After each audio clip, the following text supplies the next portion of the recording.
Karate பயிற்சியில் நம்ம செங்கலை உடைக்கிறோம், இதே கையில் நம்ம பையானோ வயலின் மிருதங்கம் வாசிக்கிறோம், இதே கையில் நம்ம சித்திரை வரைகிறோம். நீங்கள் ஒரு மெஷினை இந்த மாதிரி தயாரிக்கணுமன்னா அது சம்பவமாக நினச்சி பாருங்க. இப்போ இந்த கையை நடத்துறது நம்மளோட மூளை. உலகத்தில் இருக்கிற சிறந்த சூப்பர் கம்ப்யூட்டர் கண்ணா வேகமானது.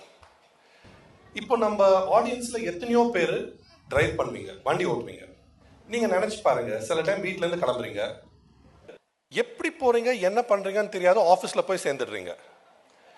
நீங்கள் யோசிக்கிறப்போ சப்கான்ஷியஸாக நீங்கள் வண்டியில் உட்காரப்போ மிச்ச வண்டிங்க ரோட்டில் இருக்கிற வேகத்தை பார்த்து உங்கள் வண்டி வேகத்தை கண்ட்ரோல் பண்ணி டிராஃபிக் லைட்டை உங்களை நிறுத்தி இதெல்லாம் பண்ணுறப்போ கரெக்டான லெஃப்ட்டு கரெக்டான ரைட்டு கரெக்டான வழியில் கூட்டிகிட்டு போய் உங்கள் ஆஃபீஸில் இறக்கி விடுது. இதை ஒரு கம்ப்யூட்டர் ப்ரோக்ராம் எழுதணும்னா எத்தனை பக்கம் எழுதணும், எத்தனை வருஷம் எழுதணும்.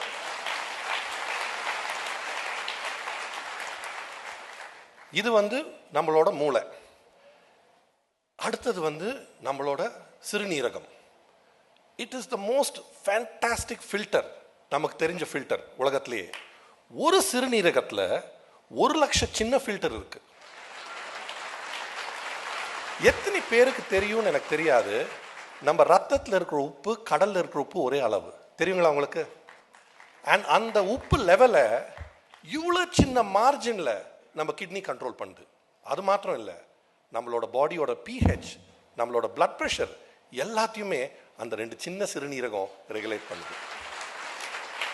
இவ்வளோ விஞ்ஞானம், இத்தனை வருஷம் நம்மளால ஒரு ஆர்டிஃபிஷியல் சிறுநீரகம் இன்னும் தயாரிக்க முடியல. அது சிறுநீரகம். இப்போ குழந்தை பிறந்தா முதல் அழுகுது. அது அழுகிற அழுல அதோட நுரையீரல் பெருசாகுது. உங்களுக்கு ஒரு கேள்வி கேட்கட்டா? நம்ம நுரையீரலுக்கும் டென்னிஸ் கோர்ட்டுக்கும் என்ன சம்பந்தம்? யாருனாலையா சொல்ல முடியுங்களா? நம்ம நுரையீரலை நம்ம விரித்தால் ஒரு டென்னிஸ் கோர்ட் அளவு. அது நம்ம நுரையீரல். நீங்க தினம் உங்களையே அறியாம சுவாசிக்கிறீங்க. இந்த சுவாசிக்கிறதுலேயே உங்களோட உடம்பு 70% 70% ஆஃப் த டாக்ஸின்ஸ் உங்க சுவாசத்திலேயே வெளில ஆக்கிடுது. அது உங்க நுரையீரல். ஸோ இந்த மாதிரி நான் ஒரு ஆர்கன் பற்றி பேசிகிட்டே இருக்கலாம். பட் இப்போ எனக்கு ரொம்ப ஆங்ஷியஸாக இருக்குது. ஏன் தெரியுங்களா? I want to come to my favourite topic, என்னோட இருதயம், நம்மளோட இருதயம். என்ன கேட்டிங்கன்னா, அதுதான் நம்ம உடம்புல நம்ம இன்ஜின், நம்ம பம்ப். காலகாலமாக எல்லா எமோஷன்ஸ் இருதயத்துலேருந்து வருது. இருதயத்தையே உனக்கு அர்ப்பணிக்கிறேன். இதுல எல்லாம் அர்த்தம் இருக்கா அர்த்தம் இல்லையான்னு யோசிக்கிறதுக்கு முன்னாடி நான் இருதயத்தை எப்படி பார்க்குறேன்னு ஒரு நிமிஷம் உங்களை காட்ட விரும்புகிறேன். அது ஒரு கர்ம யோகி. நீங்கள் நினைச்சாலும் நினைக்கலையானாலும் தேங்க்யூ, நீங்கள் நினைச்சாலும் நினைக்கலைன்னாலும் நிமிஷத்துக்கு நிமிஷம் 70 வாட்டி, நாளுக்கு 1,00,000 வாட்டி துடிச்சிட்டே இருக்கு. நம்ம இருதயம் தான் ஒரே ஒரு ஆர்கன், நம்ம மார்லேருந்து எடுத்து வெளியில் வச்சா கூட துடிக்கும். எத்தனை பேருக்கு தெரியும்னு எனக்கு தெரியாது, ஒரு துடிப்பில் நம்ம ரத்தத்தை 96,000 கிலோமீட்டர் நீளமான ரத்த குழாய் வழியாக அனுப்புது. நினச்சி பாருங்க. இப்போ ஒரு வண்டி 90 கிலோமீட்டர் ஆனால் மாற்றிடுறீங்க. இது ஒரு துடிப்பில் இந்த வேலை பண்ணுது. இந்த இதயத்தோட பேச்சு நம்ம கேட்க வேணாமா? இப்போ நீங்க கேட்கலாம், என்ன டாக்டர் இதயத்தோட பேச்சு பத்தி பேசுறீங்கன்னு. என்ன கேட்டீங்கன்னா, நீ உடம்பும் அதோட ரிலேஷன்ஷிப் ஒரு கல்யாணம் மாதிரி. ரெண்டு பேர் ஒன்னா இந்த உலகத்துக்குள்ள வரீங்க. சின்ன வயசுல எப்படி நீங்க கல்யாணம் ஆன புதுசுல உங்க பொண்டாட்டி பேச்சை கேட்குறீங்களோ,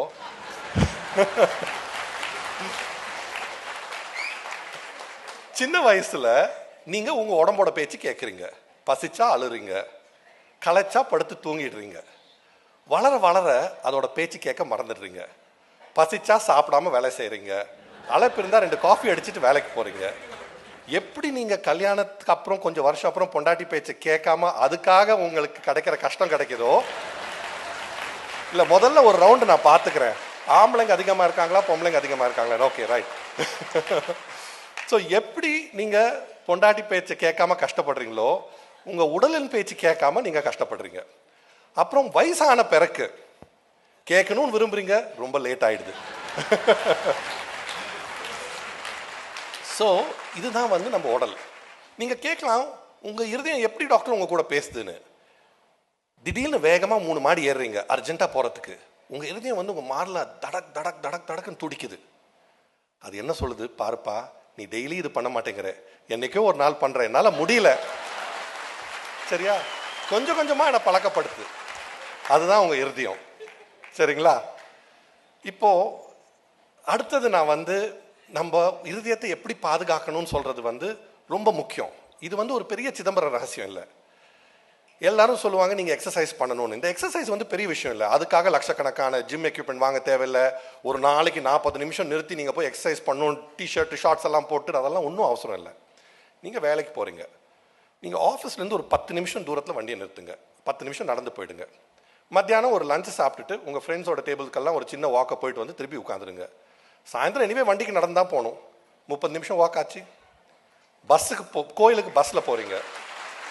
இல்லை, நம்ம பெரியவர் சொன்னது எல்லாம் ஒரு அர்த்தம் இருக்கு. ஏன் கோவிலுக்கு போகணும், ஏன் கோவிலை சுற்றணும்? புண்ணியமும் கிடைக்கும், எக்ஸசைஸும் கிடைக்கும்.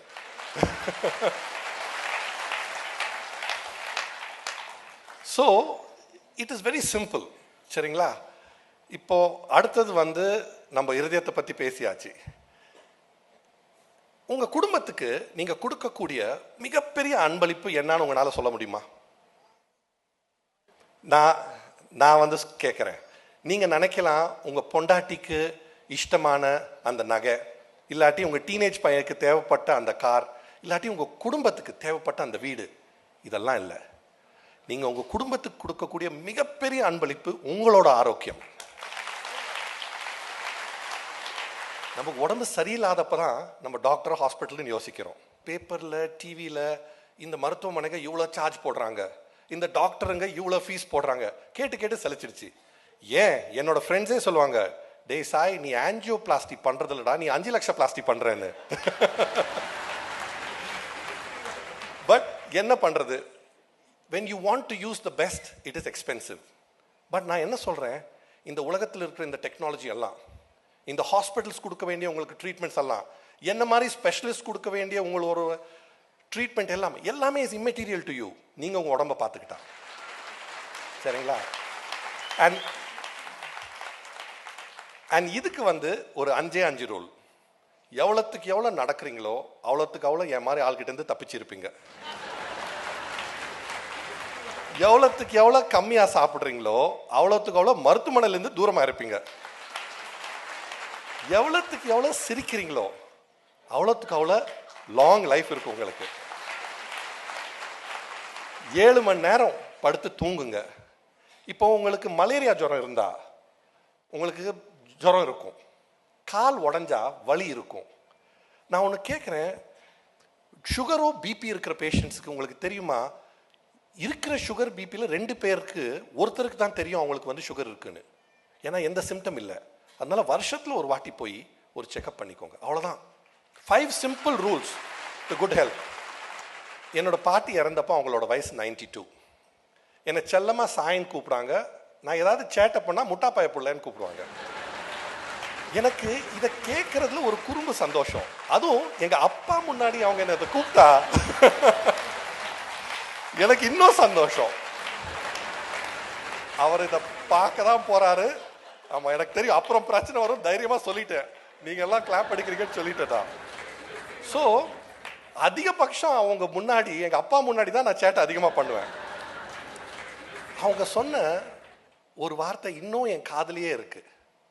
அவங்க சொல்லுவாங்க, டே கண்ணா, காலார நடந்து கண்ணார தூங்கி வயிறார சாப்பிட்டு மனசார சிரிச்சா உனக்கு நோய் எங்கேருந்துடா வரும்.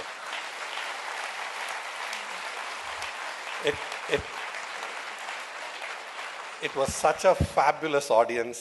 It was such a pleasure being here. Thank you so much for listening to me. Miga nandri. Thank you. Doctor Sai Satish அவர்களுக்கு எங்களுடைய மனப்பூர்வமான நன்றியும் வாழ்த்துக்களும். எல்லாரும் அந்த 5 ரூல் ஃபாலோ பண்ணுவோம் இல்லையா? கண்டிப்பாக முக்கியமாக ஸ்டூடெண்ட்ஸ்கிட்ட கேட்குறது, அந்த 5 ரூலை எல்லாருமே ஃபாலோ